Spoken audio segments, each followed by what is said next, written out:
नमस्कार दोस्तों, कैसे आप सब लोग। आशा करता हूँ अच्छे होंगे, सकुशल होंगे। तो आज हम बात करने जा रहे हैं भारतीय हिंदी जगत सिनेमा की जानी मानी अभिनेत्री आलिया भट्ट के बारे में। आशा करता हूँ आप शुरू से आखिर तक जुड़े रहेंगे और चैनल को लाइक शेयर और सब्सक्राइब करना नहीं भूलेंगे। तो बात करते हैं शुरुआती दौर से। आलिया भट्ट का जन्म 15 मार्च 1993 को भट्ट परिवार में भारतीय फिल्म निर्देशक महेश भट्ट और अभिनेत्री सोनी रजदान में हुआ था।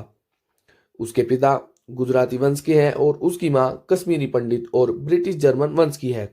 वह ब्रिटिश नागरिकता रखती है और उसकी एक बड़ी बहन शाहीन और दो आधे भाई बहन पूजा और राहुल भट्ट है। अभिनेता इमरान हाशमी और निर्देशक मोहित सूरी उनके पैतृक चचेरे भाई है, जबकि निर्माता मुकेश भट्ट उनके चाचा हैं। भट्ट को जमनाबाई नरसी स्कूल में शिक्षित किया गया था, लेकिन अभिनय में अपना करियर बनाने के लिए 12वें से में बाहर हो गई। अपने बचपन के बारे में बताते हुए भट्ट ने कहा, मेरे पास एक जमीनी और मामूली परवरिश थी। मुझे उन सुखों को नहीं मिला जो लोग मानते हैं कि मुझे मिल गया था, क्योंकि मैं महेश भट्ट की बेटी हूँ। बड़ी हो रही थी, वह नहीं थी।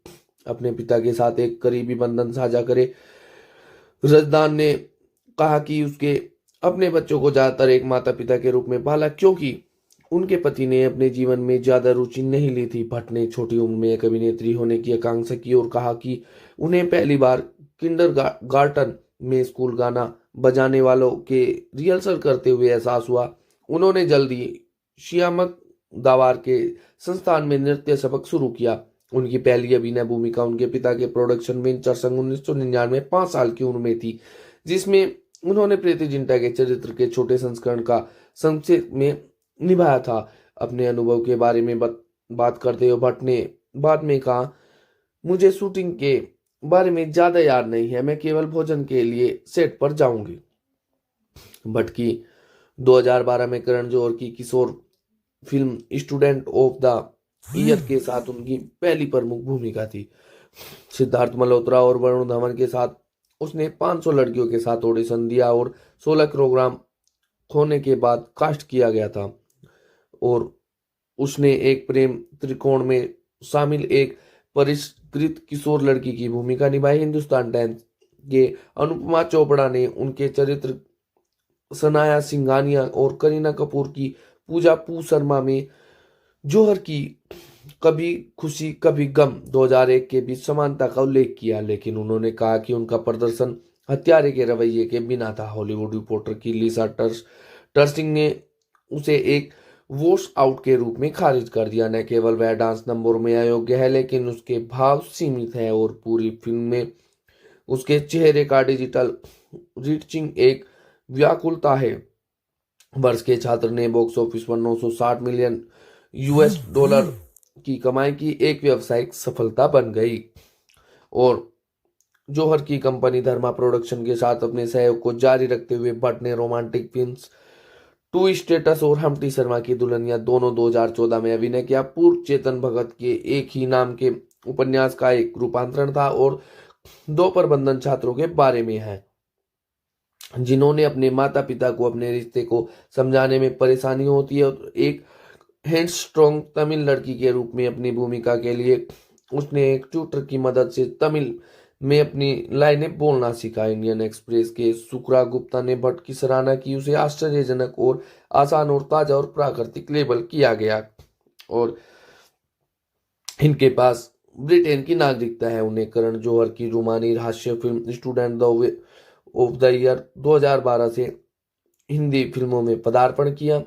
इसके बाद उन्होंने इम्तियाज अली की फिल्म हाईवे और टू स्टेट्स और हमटी शर्मा की दुल्हनिया में भी अभिनय किया। बॉलीवुड में उनके प्रदर्शन के लिए उन्हें कई पुरस्कार मिले। उन्होंने सिद्धार्थ मल्होत्रा, वरुण धवन, ऋषि कपूर, रणदीप हुड्डा, अर्जुन कपूर, रोनित रॉय, रितेश देशमुख, शाहिद कपूर, दिलजीत दोसांझ, रणवीर कपूर और शाहरुख खान जैसे कई लोकप्रिय कलाकारों के साथ काम किया है।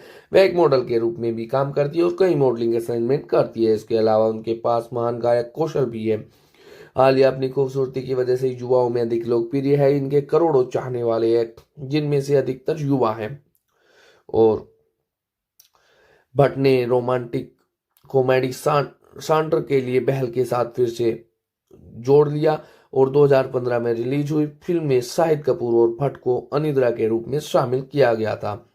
और भट्ट ने अगली बार उड़ता पंजाब 2016 में एक गरीब बिहारी प्रवासी का हिस्सा लिया, जो लेखक निर्देशक अभिषेक चौबे से मादक द्रव्यों के सेवन के बारे में एक अपराध नाटक था। गहन भूमिका ने ज्यादातर हल्के फुल्के हिस्सों से एक प्रस्थान को चिन्हित किया है और सफल फिल्मों की श्रृंखला भट्ट की अगली परियोजना के साथ जारी रही। रोमांटिक कॉमेडी बद्रीनाथ की दुल्हनिया 2017, जिसने उन्हें कीर्तन और धवन के साथ फिर से जोड़ा। यह एक स्वतंत्र युवती भट्ट की कहानी बताती है और जो उसके चौकीदार मंगेतर धवन से पितृसत्तात्मक उम्मीदों के अनुरूप होने से इनकार करती है। द न्यूयॉर्क टाइम के राहल साल्टे ने लैंगिक समानता पर फिल्म के बयान पर ध्यान दिया है और भट्ट ने 2019 की शुरुआत में अपनी खुद की प्रोडक्शन कंपनी को अनंत सनशाइन प्रोडक्शंस नाम दिया। उस वर्ष उनकी पहली उपस्थिति जोया अख्तर के गली बॉय में रणवीर सिंह के साथ थी, जो कि स्ट्रीट रैपर्स डिवाइन और नेजी के जीवन से प्रेरित एक संगीत है। वह एक यहूदी बस्ती सीखने के लिए अभिनय कार्यशाला में भाग लेती थी और एनसेम्बल पीरियड ड्रामा क्लैंक 2019 ने उस बिंदु पर भट्ट की सबसे बड़ी बजट फिल्म को चिन्हित किया है। और फिर भट्ट ने अगली बार अपने पिता की अपराध फिल्म सदाक 1991 की अगली कड़ी सड़क 2 अर्थात सड़क 2020 में अभिनय किया, जो भारत में कोविड-19 महामारी के कारण नाटकीय रूप से जारी नहीं की सकी थी।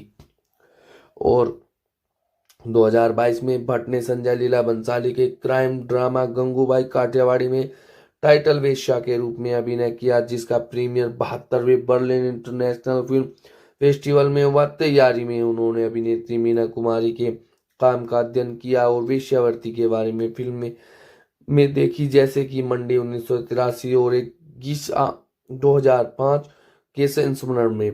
मीडिया की अटकलों पर टिप्पणी करते हुए इस तरह के एक मुखर हिस्से में गलत थी। और भट्ट ने हाईवे 2014 में सुहा साहा गीत के लिए प्लेबैक गायन का प्रदर्शन किया। फिल्म के संगीतकार ए.आर. रहमान ने उन्हें प्रशिक्षण से गुजरने के लिए अपने संगीत स्कूल में आमंत्रित किया और 2014 में उन्होंने हम्प्टी शर्मा की दुल्हनिया में संगीतकार सारिब टोसी के लिए समझ हवन गीत का अनप्लग्ड संस्करण भी गाया। और 2013 में भट्ट ने बेघर जानवरों के बारे में जागरूकता बढ़ाने के लिए पेटा के लिए एक अभियान किया और 2018 में भट्ट ने ब्रह्मास्त्र 2022 में उनके सह कलाकार अभिनेता रणबीर कपूर को डेट करना शुरू किया और 14 अप्रैल 2022 को मुंबई के एक पारंपरिक समारोह में शादी की और जून 2022 में दंपति ने भट्ट की गर्भावस्था की घोषणा की और 6 नवंबर 2022 को उनके पहले बच्चे एक लड़की का जन्म हुआ। और फोर्ब्स एशिया ने भट्ट को अपने 30 अंडर 2017 की सूची में और 2020 की अपनी 100 डिजिटल सितारों की सूची में चित्रित किया है। वह 2014 के बाद फोर्ब्स इंडिया की सेलिब्रिटी 100 सूची में दिखाई दी और 2019 में 8वें स्थान पर रही। और दोस्तों, यही थी भारतीय हिंदी जगत सिनेमा की जानी मानी अभिनेत्री आलिया भट्ट की जीवनी, जो कि रणबीर कपूर की पत्नी है और महेश भट्ट की बेटी है। दोस्तों, आपको इनकी जीवनी कैसी लगी? आशा करता हूं आप शुरू से आखिर तक जुड़े रहे होंगे। दोस्तों, हमें आप कमेंट में जरूर लिखकर बताएं कि आपको जीवनी कैसी लगी। यदि आप किसी व्यक्ति विशेष की जीवनी सुनना चाहते हैं तो आप हमें कमेंट में लिखकर बता सकते हैं। और दोस्तों, आप इस जीवनी को अपने दोस्तों में फेसबुक और व्हाट्सएप के माध्यम से साझा कर सकते हैं और आप सभी चैनल को लाइक, शेयर और सब्सक्राइब करना ना भूलें।